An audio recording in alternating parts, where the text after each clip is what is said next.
La première dame de Côte d'Ivoire, Dominique Ouattara, a appelé à fédérer toutes les énergies pour lutter contre la pandémie du VIH ce mercredi 8 juin à la Tribune des Nations Unies à New York. L'ambassadeur spécial de l'ONU-SIDA pour l'élimination de la transmission mère-enfant et pour la promotion du traitement pédiatrique s'est exprimé du haut de la Tribune des Nations Unies devant le secrétaire général de l'ONU Ban Ki-moon et les dirigeants du monde entier.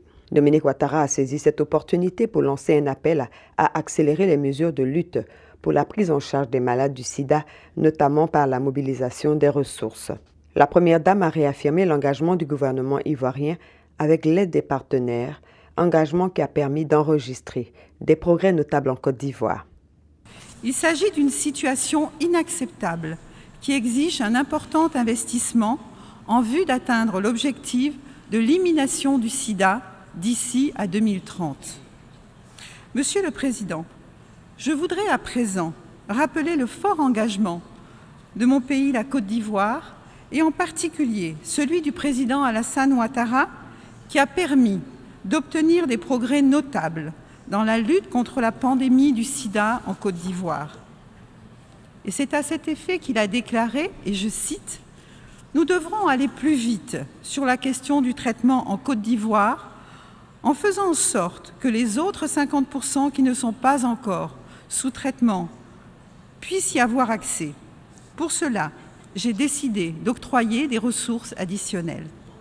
Je souhaiterais que la pérennisation des acquis soit une réalité dans notre pays et dans la sous-région en réduisant considérablement notre dépendance financière vis-à-vis de l'extérieur et en permettant à l'Afrique de produire son médicament.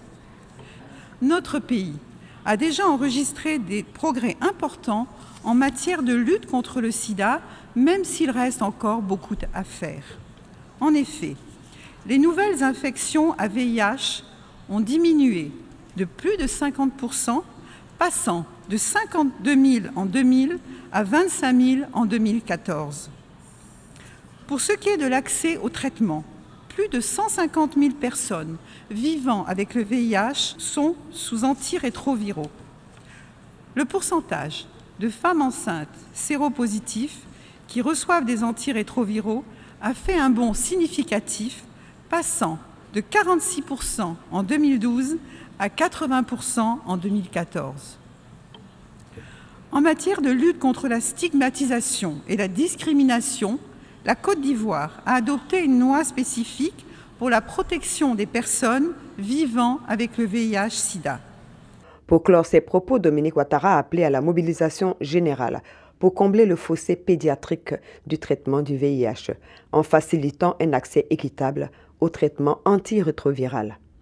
En ce qui me concerne, j'en appelle à la construction d'un partenariat mondial fort en vue de mettre en œuvre des actions coordonnées et en synergie pour qu'au cours des prochaines années, nous puissions venir à bout de l'épidémie du sida. Je reste en effet convaincue que notre action commune permettra de faciliter un accès équitable au traitement antirétroviral. Cette étape est vitale pour combler le fossé pédiatrique du traitement du VIH et constitue un des piliers de l'objectif de l'ONU-SIDA, à savoir 90% d'enfants dépistés, 90% d'enfants sous traitement, 90% de charges virales supprimées. J'en appelle donc à une mobilisation de tous et à un engagement de chacun pour la recherche de solutions locales, incluant entre autres la production d'antirétroviraux de qualité et accessibles à tous et la mise en place de méthodes innovantes de sensibilisation et de prévention orientées de façon particulière vers la jeunesse. L'ambassadeur spécial de l'ONU-SIDA a en outre souhaité que les recommandations de la réunion internationale des ministres de la Santé sur la fin du sida pédiatrique soient incluses dans la déclaration politique finale, car il s'agit d'une contribution majeure.